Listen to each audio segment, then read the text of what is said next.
Handang-handa na ang ABS-CBN na muling pasabugin ng 2026 sa pamamagitan ng sunod-sunod na dekalidad at kapanapanabik na proyekto sa telebisyon, pelikula at internasyonal na entablado. Mula sa mga bagong serye at pelikula hanggang sa pagbabalik ng mga iconic shows, malinaw na layunin ng Kapamilya Network na patuloy na maghatid ng kwento, tatak sa puso ng mga manonood. Isa sa mga pinakainabangang proyekto ay ang Richard Gerald na unang pagtatambalan ng dalawang batigang aktor sa ilalim ng JRB. Marami ang curious kung anong klaseng kwento ang ilalatag para sa dalawang malalakas na personalidad sa drama. Isang proyektong inaasahang magiging isa sa pinakamainit na usapan ngayong taon. Sa larangan naman ng serye, magbabalik ang dreamscape sa pamamagitan ng Love is Never Gone at Someone Somebody. Mga kwentong umiikot sa pag-ibig, pagkawala at ikalawang pagkakataon.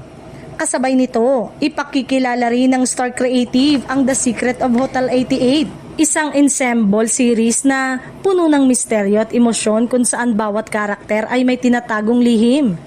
Hindi rin pahuhuli ang mga paboritong game at drama programs. Muling magbubukas ang MMK sa isang bagong season na magdadala ng mas makabagong paglapit sa mga kwentong Pilipino.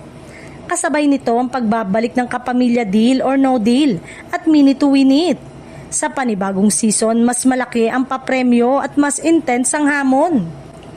Ang pelikula naman, inaabangan ng The Loved One, isang pelikulang ipapalabas sa Pebrero sa ilalim ng Viva at Cornerstone na inaasahang maghahatid ng masingsing kwento ng pag-ibig at sakripisyo.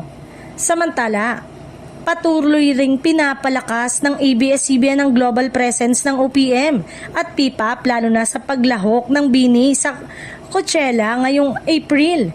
Isang makasaysayang tagumpay para sa Pilipinong talento sa international stage. Sa kabuuan, ang 2026 ay isang taong pagbabalik, panibagong simula at global expansion para sa ABS-CBN. Patunay ito na sa kabila ng pagbabago ng industriya, nananatiling buhay at matatag ang kapamilya sa pagbibigay ng aliw, inspirasyon at world-class entertainment para sa mga Pilipino saan mang panig ng mundo.